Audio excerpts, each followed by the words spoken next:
గుజరాత్ స్థానిక సంస్థల ఎన్నికల్లో కమలం పార్టీ క్లీన్ స్వీప్ చేసింది. మెజార్టీ సీట్లు గెలుచుకొని సత్తా చాటింది. కాగా రెండో స్థానంలో ఆమ్ ఆద్మీ పార్టీ నిలిచింది. కాగా సాక్షాత్తు ప్రధాని నరేంద్ర మోదీ సొంత రాష్ట్రం కావడంతో గుజరాత్కు జాతీయ రాజకీయాల్లో ఒక ప్రత్యేకత ఏర్పడింది. ఇదిలా ఉంటే తాజా స్థానిక సంస్థల ఎన్నికల ప్రభావం మరో ఏడాదిలో జరిగే అసెంబ్లీ ఎన్నికలపై తప్పకుండా ఉంటుందంటున్నారు రాజకీయ పరిశీలకులు. ఇలా ఉంటే అసెంబ్లీ ఎన్నికల్లో ప్రధానంగా బీజేపీ, ఆమ్ ఆద్మీ పార్టీల మధ్యనే పోటీ ఉండే అవకాశాలున్నాయి.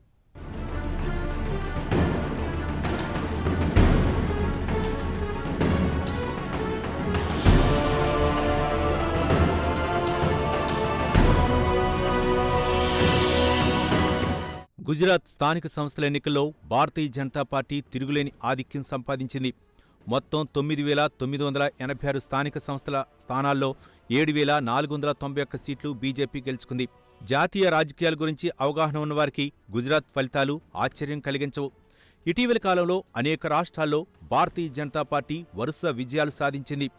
హర్యానా, మహారాష్ట్ర, ఢిల్లీ, తాజాగా బీహార్లోనూ కమలం పార్టీ గెలిచింది. కమలం పార్టీ దూకుడు గమనించిన వారికి గుజరాత్ స్థానిక సంస్థల ఎన్నికలు సర్వసాధారణంగా కనిపిస్తాయి. గుజరాత్లో 2022లో అసెంబ్లీ ఎన్నికలు జరిగాయి. ఇక్కడ మొత్తం 182 నియోజకవర్గాలున్నాయి. ఇక ఓటర్ల విషయానికి వస్తే 5,90,00,000 మందికి పైగా ఉన్నారు. జాతీయ రాజకీయాల్లో గుజరాత్కు ఒక ప్రత్యేకత ఉంది. ప్రధాని నరేంద్ర మోదీ అలాగే కేంద్ర హోంమంత్రి అమిత్ షాలకు గుజరాత్ సొంత రాష్ట్రం అనే సంగతి తెలిసిందే.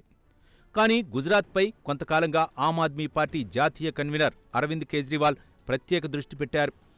కిందటిసారి ఎన్నికల్లో బీజేపీ వ్యూహాలకు ఆయన ప్రతివ్యూహాలు పన్నారు. కరెన్సీ నోట్ల మీద లక్ష్మీదేవి, గణేశుడి బొమ్మలు ముద్రించాలని ఆయన డిమాండ్ చేశారు. కుదేలైన దేశ ఆర్థిక వ్యవస్థ మళ్లీ గాడిలో పడాలంటే దేవతల ఆశీస్సులు చాలా అవసరమన్నారాయన. ఈ మేరకు ప్రధాని నరేంద్ర మోదీకి లేఖ కూడా రాశారు.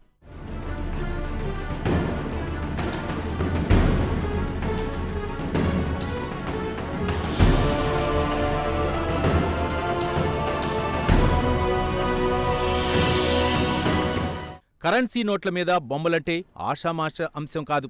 చాలా కూల్గా హిందూ సెంటిమెంట్ను రగిల్చే ప్రయత్నం ఇది. సైలెంట్గా ఉంటూనే కేజ్రీవాల్ ఆ ప్రయత్నం చేశారు.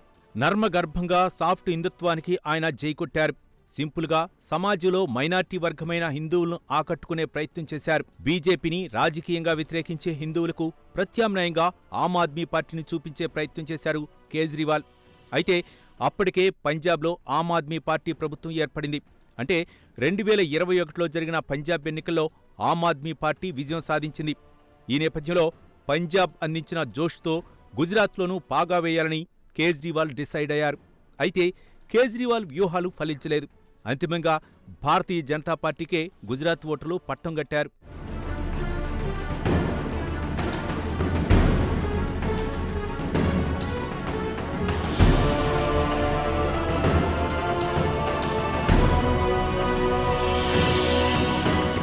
కాగా గుజరాత్లో 2017 ఎన్నికల్లోనూ భారతీయ జనతా పార్టీయే గెలిచింది.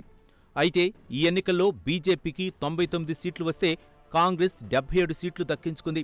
అయితే ఇదంతా కాంగ్రెస్ గెలుపు అనుకోకూడదు. ఈ క్రెడిట్ అంతా 2015లో ఉవ్వెత్తున ఎగిసిన పాటీదార్ ఉద్యమానిది. పాటీదార్ ఉద్యమం గుజరాత్లో దూసుకుపోయింది.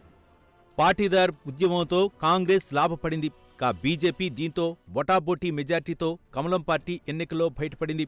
హార్దిక్ పటేల్ పాటీదార్ ఉద్యమంతో వెలుగులోకి వచ్చిన యువనేత. అప్పటి బీజేపీ సర్కార్కు కంటి మీద కునుకు లేకుండా చేసిన బలమైన నేత ఆయన. పటేల్లోని ఉద్యమ స్ఫూర్తికి రాహుల్ గాంధీ ఫిదా అయ్యారు. కాంగ్రెస్లోకి ఆహ్వానించారు. 2019 లోక్సభ ఎన్నికలకు ముందు రాహుల్ గాంధీ సమక్షంలో కాంగ్రెస్ పార్టీలో చేరారు హార్దిక్ పటేల్. అంతేకాదు హార్దిక్ పటేల్కు Gujarat Congress working president post లభించింది. అయితే పేరుకు పోస్టు పెద్దదే అయినా హార్దిక్ పటేల్ చేయడానికి కాంగ్రెస్ పార్టీలో పని లేకుండా పోయింది. స్థానిక సంస్థల ఎన్నికల్లో కూడా హార్దిక్ పటేల్ సేవలను ఉపయోగించుకోలేకపోయింది గుజరాత్ కాంగ్రెస్ పార్టీ. దీంతో హార్దిక్ పటేల్ కాంగ్రెస్లో ఉండలేకపోయారు. చివరకు హార్దిక్ పటేల్ బీజేపీలోకి జంప్ అయ్యారు.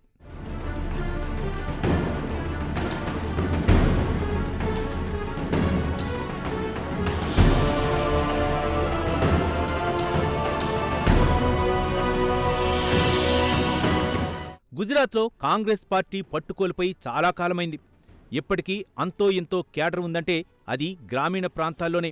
అయితే గుజరాత్ పల్లెల్లోకి వెళ్లి ప్రచారం చేసి 10 ఓట్లు తీసుకొచ్చే బలమైన నేత అంటూ గుజరాత్ కాంగ్రెస్లో ఎవరూ కనపడటం లేదు.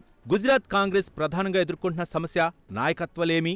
దీనికి నిందించాల్సింది ఏఐసీసీనే. ఇదిలా ఉంటే కిందటేడాది ఆపరేషన్ గాంధీనగర్ చేపట్టింది భారతీయ జనతా పార్టీ. గుజరాత్లో కొత్త కేబినెట్ కొలువుతీరింది. నూతన కేబినెట్లో ముఖ్యమంత్రి సహా మొత్తం 27 మంది మంత్రులున్నారు.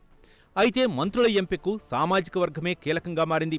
గుజరాత్ రాజకీయాల్లో పాటీదార్ లేదా పటేల్ సామాజిక వర్గం అత్యంత శక్తివంతమన్న సంగతి తెలిసిందే.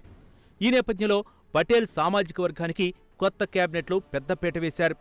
కొత్త కేబినెట్లో ముఖ్యమంత్రి భూపేంద్ర సహా మొత్తం 8 మంది పటేల్ సామాజిక వర్గానికి చెందిన మంత్రులున్నారు.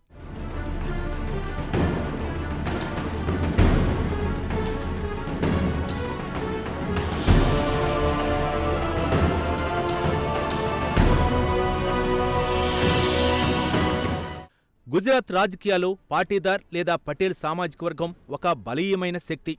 గుజరాత్ రాష్ట్ర జనాభాలో దాదాపు 14% మంది పాటీదార్ సామాజిక వర్గం ఉంటుంది. అయితే మిగతా సామాజిక వర్గాలతో పోలిస్తే పాటీదార్లో రాజకీయ చైతన్యం ఎక్కువ. అంతేకాదు 70 సీట్లో గెలుపోటంలో నిర్ణయించే సత్తా పాటీదార్ వర్గానికి ఉంది.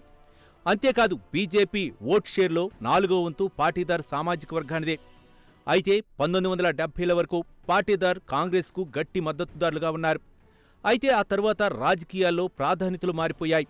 పాటీదార్ వర్గాన్ని పక్కనబెట్టి క్షత్రియ, దళిత్, ఆదివాసీ, ముస్లిం వర్గాలకు అప్పట్లో కాంగ్రెస్ అధినేత ఇందిరాగాంధీ ప్రాధాన్యం ఇచ్చారు. ఇందిరా వ్యవహరించిన తీరుతో నొచ్చుకున్న పాటీదార్లు క్రమంగా హస్తం పార్టీకి దూరమయ్యారు. కాగా 80ల నాటికి భారతీయ జనతా పార్టీకి పాటీదార్లు గట్టి మద్దతుదారులుగా మారారు. ఏది ఏమైనా గుజరాత్ స్థానిక సంస్థల ఎన్నికల ప్రభావం మరో ఏడాదిలో జరిగే అసెంబ్లీ ఎన్నికలపై తప్పకుండా ఉంటుందంటున్నారు రాజకీయ పరిశీలకులు.